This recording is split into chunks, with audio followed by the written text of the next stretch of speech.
የዶክተር አብይ የዲፕሎማሲ ጉዞና ተጠባቂው ውጤት። ጥቅምት 24 2013 የኢትዮጵያ መከላከያ ሰራዊት የሰሜን እዝ ላይ ድንገተኛ ጥቃት ተከፈተ። በጊዜው ለሁሉም አስደንጋጭ ነበር። ያልተጠበቀ ክህደት መፈጸሙን መንግስት ወዲያው ነበር የገለጸው። ነገሩ ከቀጠለና ህዝቡም ረጋ ብሎ ለማሰብ ፋታ ካገኘ በኋላ ግን ጥቃቱ እንዴት ቀድሞ ሊገመትና ሊጠበቅ አልተቻለም የሚለውን ጥያቄ ማስተጋባት ተጀመረ።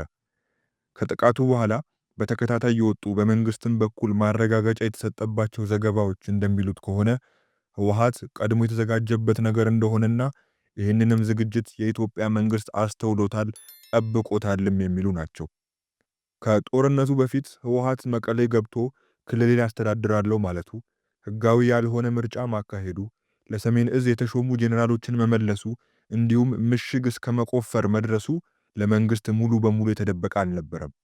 በብዙዎች አስተያየት የጦርነቱ የጥፋት መጠን የጨመረው ከጦርነቱ በፊት መወሰድ የነበረባቸው ጥንቃቄዎች ባለመወሰዳቸው ነው።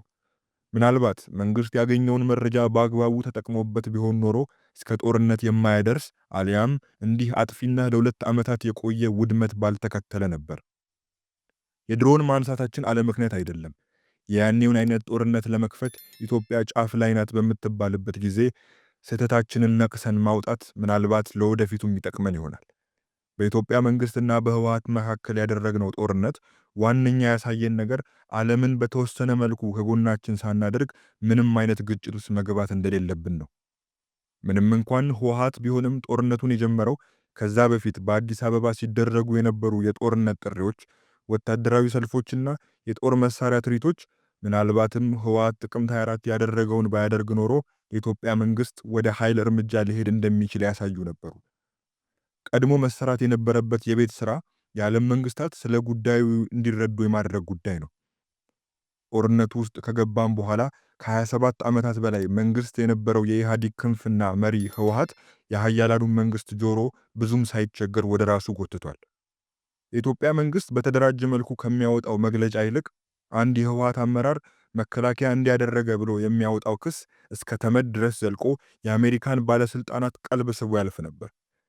ህወሓት መንግስት ሆኖ ለረጅም ዓመታት እንደመቆየቱ የሚጠበቅ ቢሆንም በዶክተር አብይም ሆነ በቁልፍ ሰዎቻቸው መሰራት የነበረባቸው የዲፕሎማሲ ስራዎች በአግባቡ ባለመከናወናቸው ኢትዮጵያ ራሷንና ጉዳቷን ስታስረዳ ጆሮ እንድትነሳ አድርገዋታል። ዛሬስ የዶክተር አብይ የዲፕሎማሲ ጉዞ ምን ይመስላል? ከሰሞኑ የቡድን 20 አባል ሀገራት ጉባኤ ላይ አፍሪካን ስለሚመለከቱ ጉዳዮች በተዘጋጀው ተያያዥ መድረክ ላይ የተገኘው የኢትዮጵያ ልዑክ ጠቅላይ ሚኒስትር ዶክተር አብይ አህመድን ጨምሮ ቁልፍ የሚባሉ የኢትዮጵያ ባለስልጣናት የተገኙበት ነበር። በደቡብ አፍሪካ ጆሃንስበርግ ከተማ የተደረገው ይህ ተጠባቂ ስብሰባ አፍሪካ በተሻለ መልኩ ራሷንና አቋሟን ገልጻ ለማለፍ የሞከረችበት ነበር። ጠቅላይ ሚኒስትር ዶክተር አብይ አህመድም ከብዙ የዓለም ሀገራት መሪዎች ጋር ሲገናኙና ሲወያዩ የሚያሳዩ መረጃዎች ወጥተዋል። ጠቅላይ ሚኒስትሩ ይፋዊ የኤክስ ገጽ ላይም ከተለያዩ ሀገራት መሪዎች ጋር የተደረጉ ውይይቶችና የተደረሰባቸውን መግባባቶች ተለጥፈዋል። እውነት ነው፣ ዲፕሎማሲ መሪ አግኝቶ ጨብጦ መሸኘት ብቻ ባይሆንም በእነዚህ ትናንሽ ድርጊቶች ግን የኃያላኑን ቀልብ ለመሳብ እየተሞከረ እንደሆነ ግልጽ ነው። ኢትዮጵያ ጉዳዩዋ ከህወሓት ጋር ብቻ መሆኑ ቀርቷል።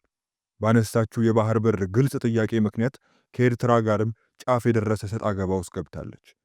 ከዚህ በፊት በተደጋጋሚ ባወጣናቸው ዘገባዎች እንዳነሳ ነው የባህር በርን ጥያቄ ጦር ሰብቆ መመለስ የባህር በርን ጥቅም ለማስከበር የሚኬድበት ከባዱና ምናልባትም የመሳካት እድሉ ወደ 0% የተጠጋው መንገድ ነው። ምንም ቢሆን ግን በዲፕሎማሲው ዘርፍ ጫና መፍጠር አንገብጋቢ ነው ያልነውን ጥያቄ የዓለም መንግስታት እንዲረዱትና ኤርትራን ስበን ወደ ድርድር ለመክተት የተሻለው አማራጭ ይመስላል። ጦርነቱ ውስጥ ከተገባ በኋላ ራሳቸው ዶክተር አብይም እንዳሉት ከሆነ ወደ ኋላ ለመመለስ ከባድ ነው። የሀገሪቱን ድንበሮች ለመቆጣጠር የከበደው የኢትዮጵያ መከላከያ ሰራዊት በሰሜን እንደገና ግጭት ቢፈጠር ጉዳቱ የከፋ ይሆንበታል። አሁን ያለው ሁኔታ ምናልባትም ከሰጣ ገባም አለፍ ብሏል። የትግራይ ሰራዊት ተብሎ የሚጠራው አካል የትግራይ ሰላም ኃይል አፋር ውስጥ ተደብቋል በሚል ሰበብ ገብቶ 6 ወረዳዎችን ተቆጣጥሮና በከባድ መሳሪያ የታጀበ ጥቃት ከፍቶ ተመልሷል። ለዚህ መልስ ነው የተባለ የድሮን ጥቃት በትግራይና በአፋር አዋሳኝ አካባቢዎች የፌዴራሉ መንግስት አካሂዷል በማለት ህወሓት ሲከስ ይሰማል። ክሶች ተበራክተዋል። የትግራዩ ስምረት ፓርቲ ምዕራብ ትግራይን በኃይል የተቆጣጠሩ የታጠቁ ኃይሎች ፌዴራል መንግስቱ የአካባቢውን በጦርነት ተፈናቃዮች ወደ ቀያቸው ለመመለስ የሚያደርገውን ጥረት እያሰናከሉ ይገኛሉ ሲል ከሷል። ፓርቲው አካባቢውን በኃይል የተቆጣጠሩ ኃይሎች ተንኳሽና አባባሽ ድርጊቶችን በመፈጸም የፕሪቶሪያውን የግጭት ማቆም ስምምነት በመጣስ ላይ ናቸው ብሏል። አንዳንድ የሃይማኖት መሪዎችና ምሁራን የግጭት ማቆም ስምምነቱንና የትግራይን ህገ መንግስታዊ ድንበር በሚጥሱ ተግባራት ተሰማርተዋል በማለትም ፓርቲው ተመሳሳይ ክስ አቅርቧል። ፓርቲው አያይዞም የፌዴራል መንግስቱ ባለስልጣናት ችግሩን ለመፍታት እርምጃ አልወሰዱም በማለት ተችቷል። ወደ ዲፕሎማሲው እንቅስቃሴ እንመለስ። ከወራት በፊት የውጭ ጉዳይ ሚኒስትር ዶክተር ጌዲዮን ጢሞቴዎስ ለተባበሩት መንግስታት ድርጅት የጸጥታው ምክር ቤት ልብ አድርጉልኝ የሚል ደብዳቤ መላካቸው ይታወሳል። በዶክተር ደብረጽዮን የሚመራው የህወሓት ክንፍ ከጠላቶቼ ማለትም ከኤርትራ መንግስት ጋር ሊወጉኝ እየመከሩብኝ ነው ብሎ ከሷል። ራሱን በተለያዩ መድረኮች ለማስረዳት እየለፋ ያለው የኢትዮጵያ መንግስት በዚህ ሳምንትም በዶክተር አብይና በተለያዩ ሀገራት መሪዎች መካከል እየተደረጉ ባሉ አነስ ያሉ ውይይቶች ተጠናክሮ ቀጥሏል። በደቡብ አፍሪካ በተካሄደው የቡድን 20 ጉባኤ ጎን ለጎን የኢትዮጵያ ጠቅላይ ሚኒስትር ዶክተር አብይ አህመድ ከአቡ ዳቢው ልዑል አልጋ ወራሽ ሼክ ካሊድ ቢን መሐመድ ቢን ዛይድ አልናህያን፣ ከቱርኪ ፕሬዝዳንት ረሲብ ጣይብ ኤርዶሃን፣ ከፊንላንድ ፕሬዝዳንት አሌክሳንደር ስተብ፣ ከአውሮፓ ህብረት ምክር ቤት ፕሬዝዳንት አንቶኒዮ ኮስታ፣ ከፈረንሳዩ ፕሬዝዳንት ኢማኑኤል ማክሮን፣ ከጀርመኑ ቻንስለር ፍሬድሪክ ሜርዝ እንዲሁም ከኖርዌይ ጠቅላይ ሚኒስትር ጆናስ ጋሃርስተር ጋር በተለያዩ ጉዳዮች ላይ መክረዋል። ይሄ ይበል የሚያሰኝ ድርጊት ቢሆንም ከላይ እንደጠቀስነው ተጨባብጦ መለያየት ብቻ ዲፕሎማሲ አያስብልም። የኢትዮጵያን ጥቅም በሰላማዊ መንገድ ለማስፈጸም አሊያም ለማስከበር እኚህ ውይይቶች ያላቸውን ሚናም ግን አንንቅም። የምስራቅ አፍሪካ በተለይም የአፍሪካ ቀንድ ቀጠና ብዙ ፍላጎቶችና ምኞቶች ያጨቁት እንደሆነ ግልጽ ነው። ሪፖርተር ይዞት በወጣው ዘገባ መሰረት ቀጠናው ላይ እየተስፋፉ ያሉት ሳውዲ አረቢያና የተባበሩት አረብ ኤሚሬትስ ስጋት የደቀነ ፉክክር ውስጥ ገብተዋል። ለዚህ ማስረጃ ተደርጎ የሚጠቀሰው 3 ዓመታት እየሞላው ያለው የሱዳን የእርስ በርስ ግጭት ነው። የተባበሩት አረብ ኤሚሬትስ ፈጥኖ ደራሽ ኃይሉን እስከ አፍንጫው እያስታጠቀችው ሲሆን ግብፅና ሳውዲ ደግሞ አልቡርሃንን አለውልህ እያሉት ይገኛሉ። በዚህ ምክንያት የሱዳኑ ግጭት ከማብቃት ይልቅ እየተባባሰ እንደሚቀጥል እየተገመተ ነው። በሱዳን ቦታ ራሳችንን እናስገባ። ኢትዮጵያ ለይቶላት የታሰበውና የታቀደው ጦርነት ከኤርትራ ብሎም ከህወሓት ጋር ቢጀመር እነዚህ ኃይላት በነዳጁ ላይ እሳት ለማርከፍከፍ ማንም እንደማይቀድማቸው ግልጽ ነው።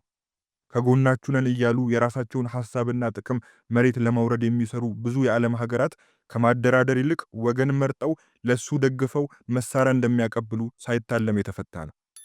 ዲፕሎማሲ አስፈላጊነቱ የሚመጣው እዚህ ጋር ነው። በቅርቡ የቀይ ባህር ጦር ለመመስረት እንቅስቃሴዎች እየተደረጉ እንደሆነ ተሰምቷል። እነዚህ እንቅስቃሴዎችም ከሞላ ጎደል ኢትዮጵያን ያገለሉ ነበሩ። የባህር በር ይገባኛል የምትለው ኢትዮጵያ ከሁሉም ጋር እንኳን ባይቻል ከተወሰኑ የቀጠናው ሀገራት ጋር ግንኙነቷን ማደስ ይኖርባታል። ኢትዮጵያ ወደ ቀጠናው ብትጠጋ ከስጋትነት ይልቅ ለትብብርና ለሰላም የምትመች መሆኑን አጉልቶ ማሳየት ያስፈልጋል።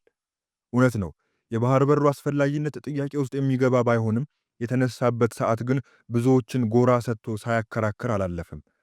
በብዙ ግጭቶች ተከፋፍላ እየተናጠች ያለችው ኢትዮጵያ ሀገርን ከሚያክል ነገር ጋር ለመላተም አቅሙስ ሞራሉስ አላት ወይ ተብሎ በብዙዎች እየተነሳ ይገኛል። የኢትዮጵያ መንግስት ከውጭ ሀገር ማለትም ከኤርትራ ጋር ጦርነት ብትከፍት የውስጥ ግጭቴ ጋብ ይላል የሚል ቁማር ጀምሯል ብለው የሚያነሱም አሉ። የወልቃይቱ ተወካይ የተከዜ ዘብ ጦር፣ የትግራይ ሰላም ኃይልና በኤርትራ ውስጥ የሚገኘው የአፋር ታጣቂ ምናልባት ከኢትዮጵያ መንግስት ጎን ሆነው ጫና ለመፍጠር ጠቃሚ ሊሆኑ ይችላሉ። የሆነው ሆኖ ግን ከምንም የጦር እንቅስቃሴ በፊት የዲፕሎማሲ ሥራ ይቀድማል። ስለ ችግራችንና የራሳችንን ታሪክ በራሳችን አንደበት ለዓለም ነግረን የሀገራትን ቀልብ በሳብ ብልሁ መንገድ ነው ይባልለታል።